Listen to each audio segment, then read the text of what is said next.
Hello, in this video I'm gonna show you how you can pair your JBL 400 Live headphones with any Android phone or Android tablet.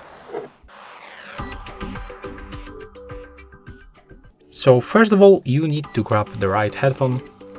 The marking you can find right here inside, so that's the right one. And we have to find this power button. We have to move it just like that. And as you can see right now, the indicator turns white. Let me just catch focus on it. Okay.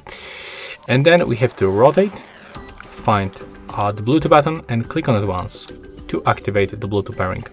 Right now, this indicator turns to the blue and it starts blinking. So it means that right now the headphones are visible to other devices.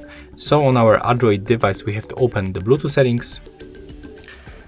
I'm gonna do this step by step. So you have to find the settings on your phone.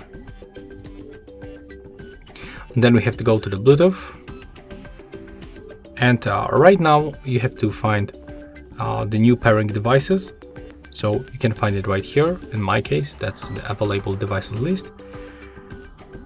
I'm going to quickly unpair the previously connection devices. As you can see here, we can find our JBL Live 400. So select them, accept the pairing. And as you can see right now, we are successfully connected. And that's all for this video. Hope you like it.